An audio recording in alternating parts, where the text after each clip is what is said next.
The Cowboys are back. Dallas is back to the level of being a Super Bowl team coming out of the NFC. But here's the truth. They never left. The games against KC and the Raiders went down to the wire. The Cowboys had players out.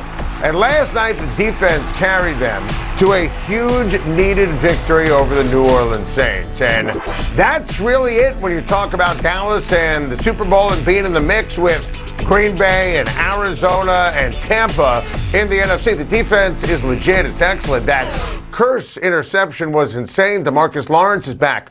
Micah Parsons is obviously the defensive rookie of the year. He could easily be the defensive player of the year. And the offense is whole again. And that's everything. Last night was not exactly a work of art. But you saw I was going to go down the stretch. That Michael Gallup catch on the fade. Look at this. Where he mossed the DB, that was one of the best, most elite catches of the year. CeeDee Lamb back and brilliant. Amari Cooper was back. And Tony Pollard, he's still running. Ran wild. I love Zeke. Zeke is still really good, but Pollard deserves more run down the stretch because of the sizzle. And I know it was against Taysom Hill.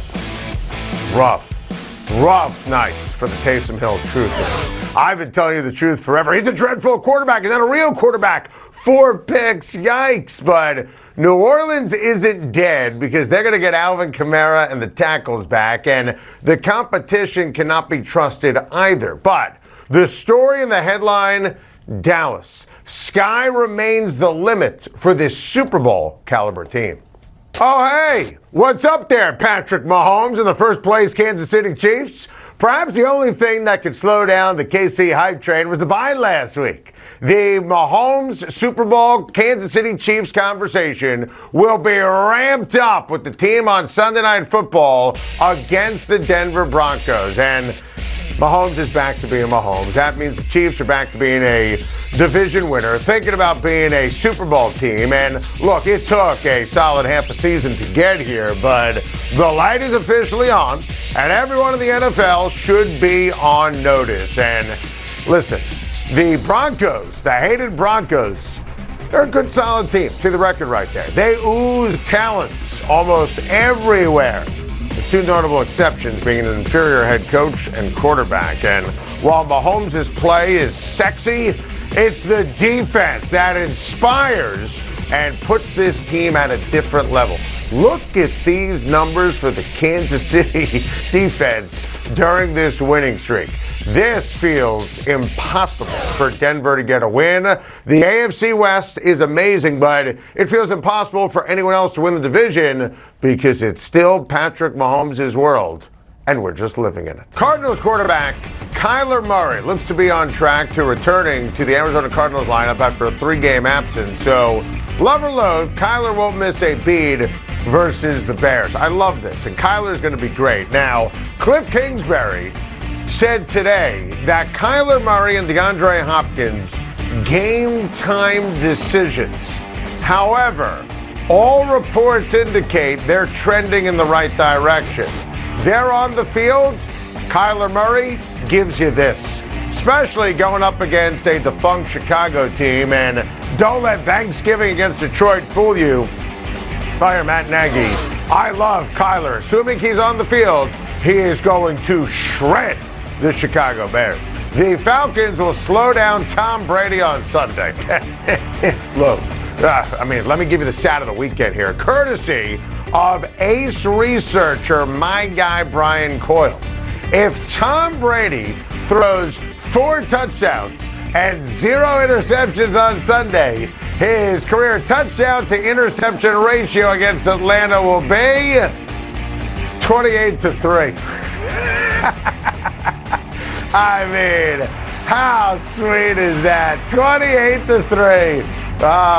Brady and the Patriots, remember that one well. So do the Atlanta Falcons. Poor Matt Ryan. Poor Matt Ryan. True story. I wrote a script. We're doing a Sunday night Time to Shine after that game. Congratulations to the Atlanta Falcons on winning the Super Bowl. Oh, good. Let's start with the Conference USA Championship right here on CBS Sports Network tonight. Following Time to Shine, Western Kentucky taking on UTSA. Western Kentucky gets it done Bailey Zappi will be very happy. How about the Big 12 championship? Oklahoma State and Baylor on Saturday. Give me the Cowboys to win and cover. ACC championship, Pittsburgh, Wake Forest. Go to my guy Kenny Pickett and the Pitt Panthers. Pickett should win the Heisman, and an ACC title is going to go a long way, at least it should, to the NFL. Some props for you on a Friday. My guy Jonathan Taylor to carve up the Texans defense and go over 105.5 rushing yards. My guy Derek Carr going to light up the Washington football team.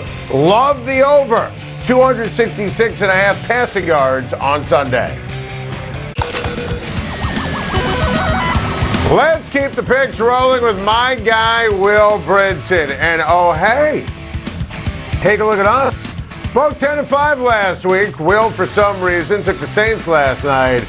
Yikes. But Will Brinson, how about it? Only 3 games separating us. And as John Madden likes to say, Will, it's all about post-Thanksgiving football. So you ready?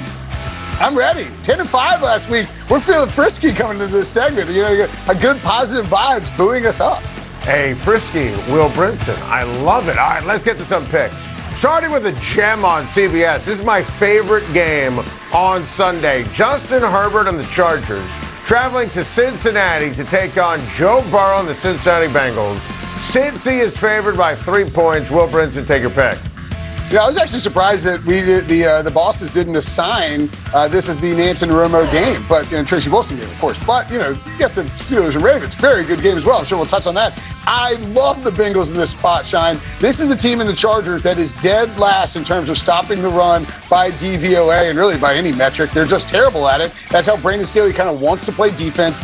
You don't want to have to throw on them, but if you can run on them, they're in trouble. And right now, the Bengals, who passed on Penei Sewell in the draft, have a great offensive line cooking. Their offensive line is mauling dudes, and Joe Mixon looks awesome. He looks the best that he's looked over these last 2 games in his entire career. He's running with authority. He's clear. He has great vision working right now. I think he's going to run all over the Chargers, and then you make the Los Angeles one-dimensional. This low ADOT stuff from Joe Lombardi and Justin Herbert just isn't working. Bengals defense will be opportunistic. I think Cincy rolls here. Listen, I love what you said about Joe Mixon. I'm taking Cincinnati as well. Cincinnati's the better team, more well-rounded team, and you summed it up perfectly with regards to Joe Mixon, and the team is going through him. And listen, you saw what happened against the Jets and the Browns earlier this year, and then the bye week, and then bam, Joe Mixon against the Raiders, then bam, Joe Mixon against the Steelers. Makes Joe Burrow better, makes T. Higgins, Jamar Chase, and Boyd better. And listen, Joe Burrow was drafted ahead of Justin Herbert for a reason. By the way, this Cincy defense is legit. Hendrickson makes plays. They create turnovers, get the ball back for the offense. This is a big game. I want to see the Bengals handle success and prosperity. I'm rolling here with the Cincinnati Bengals. Another great game on CBS. You referenced it. The Ravens, favored by 4.5 points, taking on their AFC North rival, the Pittsburgh Steelers. Will Brinson, take a pick? So this is kind of like that Saints play, and we saw how that worked out. Hopefully this one works out better, but a bit of a principal play here on the Steelers plus 4.5. I wouldn't be betting it, but for my picks pool, for making a pick, every pick against the spread, right? I'm going to take the Steelers because we see these division games. Ravens, Pittsburgh, Baltimore. For years, it's going to be a 3-point game, and it's going to be a rock fight, and it's going to be ugly. And as bad as the Steelers are right now, as banged up as they are, and I do want to see the injury report, by the way, because if the Steelers are going to be missing Cam Hayward and TJ Watt in this game, and it looks like it's possible, then I may not be as enthusiastic about it. But I'm going to take the points. Just a principal play in a divisional matchup. I can't wait to look stupid a week from now. Oh, you're going to look stupid, Will Brinson. This is the worst pick you've ever made. I love the Baltimore Ravens to win and cover because it is that rivalry game. They're going to treat this like it's the Super Bowl because this, to me, is the best current rivalry. It's nasty. It's physical. There's real hate. So the players hate each other. Coaches hate each other. Fans hate each other. Lamar Jackson coming off a 4-interception game. He was livid even after the win against Cleveland. By the way, lost in the shuffle. That defense for Baltimore, which hasn't been very good this season, has been excellent now 2 weeks in a row. Ben Roethlisberger is cooked. How's this a prediction? The topic on Monday, Ben Roethlisberger will need to be benched. It's over. He's shot. They should have cut him. The Ravens are going to end the Ben Roethlisberger era. That's how lopsided this is going to be. Love the Baltimore Ravens. We've got an awesome Monday night game. Patriots winners of 6 straight. Travel to lovely Western New York. Weather in the forecast. Take on the Buffalo Bills. Buffalo favored by 2.5 points. Will Brinson take a pick? Yeah, and by the way, Mike Tomlin might have left Big Ben in late last week on purpose just to wear out his arm so he'd have to retire or have to take his team to the bench. I will take the Patriots here, and maybe that'll end up being the public move. You'd much rather have 3, of course. I can't help, Adam, but think back to last year, Monday Night Football, Week 16. The Bills coming into New England with a chance to, I can't remember if they clinched the division already. They may have, but either way, they're coming in.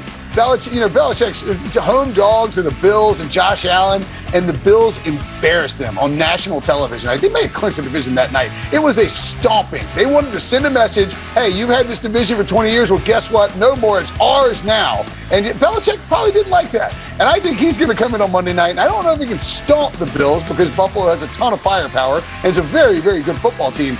But I think bad weather, tons of wind, you want a team that can run and be opportunistic on defense and has a quarterback who can be a souped-up game manager, making clutch plays on 3rd down and in the red zone. That's the Patriots. And by the way, looks a lot like the 2001 formula. Give me the Pats outright in this game. Oh, Will Brinson, I'm jumping through a table when the Buffalo Bills win this game. Listen, I just gave you the weather forecast. It's going to be cold. We're talking about potentially lake effect snow. We're talking about wind. I live for Mac Jones. I don't know if I want to see Mac Jones throwing the football in those conditions. By the way, the Buffalo Bills understand that the media elite like yourself, everyone and their mother, including mine, by the way, picking the New England Patriots. And by the way, I love the Patriots this year. I think they could lose this game, win in Foxborough in a couple of weeks, and still win the division. But it's Buffalo at home. Josh Allen's the best player in this game. Diggs with a huge game. I think Buffalo is going to win by 7 to 10 points. Take a look at the rest of our picks for this weekend. And Will Brinson going very underdog heavy. How about it? We disagree on literally every single pick there. How about it? We disagree on the Giants and the Miami Dolphins. Will Brinson has always loved Mike Glennon. Always. I wonder why. Oh, yeah. Always. I like the Philadelphia Eagles. Will going with the Jets. Finally, we agree on the Rams. This is great. Little separation Sunday for Will Brinson and yours truly. We disagree on the Raiders and Washington. That's going to be a great game. And Will Brinson thinks Denver will keep it close. Thank you for watching. Please like and subscribe. And don't forget to hit the bell for more videos.